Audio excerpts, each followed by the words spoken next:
Hello, Doctor. I've been thinking about our last session, and I just wanted you to know that I'm not a bad person. I know taking naked photographs is wrong, but you don't know what it's like until you face the same temptation. I'm assuming you don't know what it's like. Do you have an extra hour, Doctor? You're playing games with me, Doctor. I was going to tell you what I know about the murder weapon, but now, well, now you just have to go without.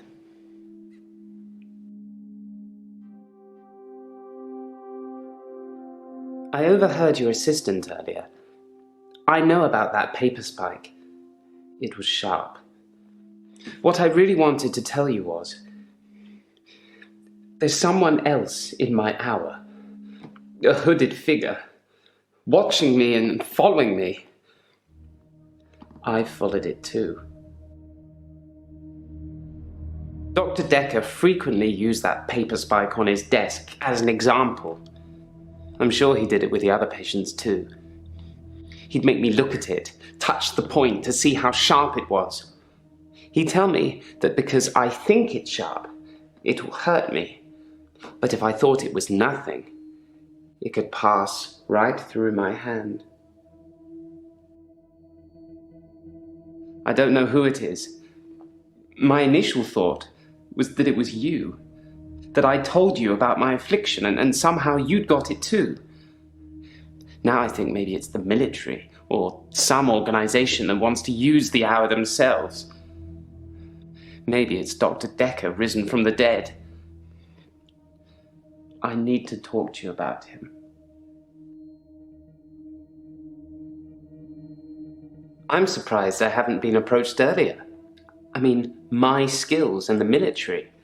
Special ops would be a breeze, wouldn't it? Waltz in past everyone during the midnight hour, get whatever you want, and return to friendly soil. It also makes me think that they might already know all of that, and that they want to get rid of me in case I tell anyone else. Would you do something for me if they get me?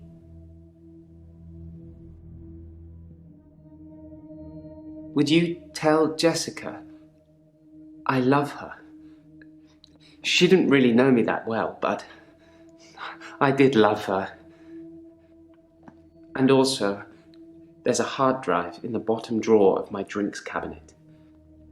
Please destroy it. Please, don't look at it.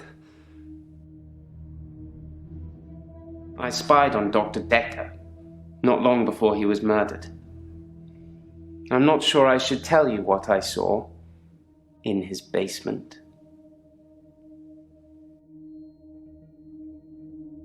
I'd been feeling uneasy with Dr. Dekker for some time. I mentioned how he'd changed before, so I began spying on him at home. One night, the basement door was open, and Dekker was returning upstairs. I skipped past him, and there she was, a girl. It was difficult to tell, it was dark, and she was chained. I removed the chains, dressed her, and sat her in the police station. There's no evidence, though. No evidence of what he'd done. But she was free. I saved her. I'm not evil. I destroyed evil.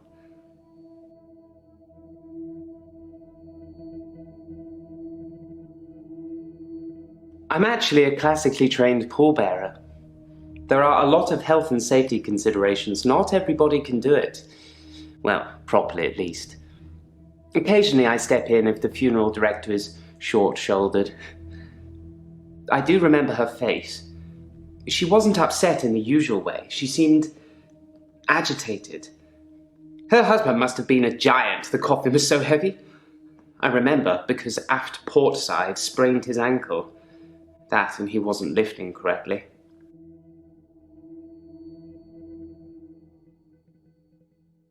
Whatever it is that's following me, it doesn't want to catch me yet. If I move towards it, it runs away. And when I follow it past temptations. A bar brawl, an open till, An open bedroom window. Like it's testing me.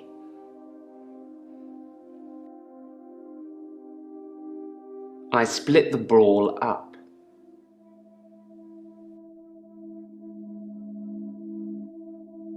I did nothing. I'm not stealing any more.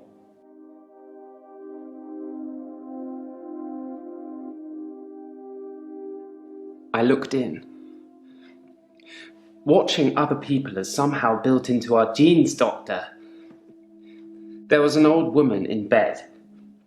I went inside. Her bed covers were smoking.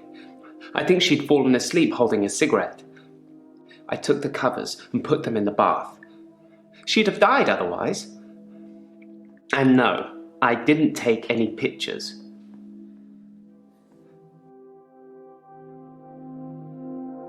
I have absolutely no idea what you're talking about, Doctor. I saw Claire Castleford's husband in the coffin myself before carrying him to the grave. He is in the ground. I'm sure it wouldn't take much for the police to get an order to have him exhumed. Just make sure it's done on Tuesday morning when I'm off. Jessica is a beautiful woman. I've not spied on her since the incident we talked about. I have real feelings for her, Doctor. We've never connected.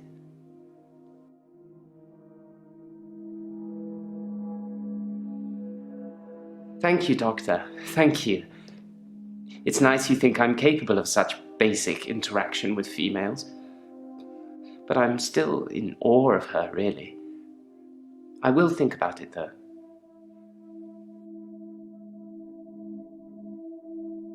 I put my hand through a rusty nail at work today. It hurt like hell and bled like I'd been shot. I closed my eyes and thought, this isn't happening. The nail is just a worm and it will wriggle through me. When I looked back, can you guess what I saw?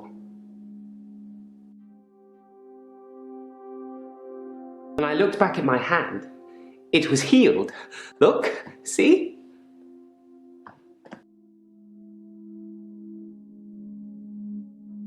My hand had healed. The nail had become a worm and was wriggling in my palm.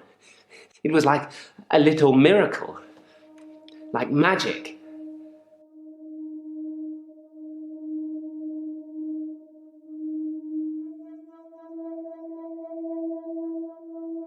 I shouldn't really say miracle or magic. They're words that Dr. Dekker used when he tried to get you to think things and make them real. But do you think it's real, Doctor? That magic is real?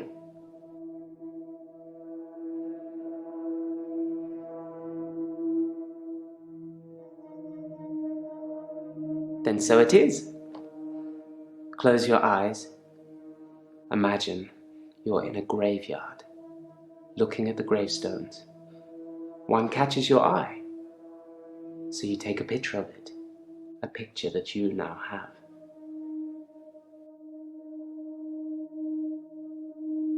I find using nautical terms to describe the position of pallbearers fitting. Plus, most of them are 3 sheets to the wind. You know, drunk.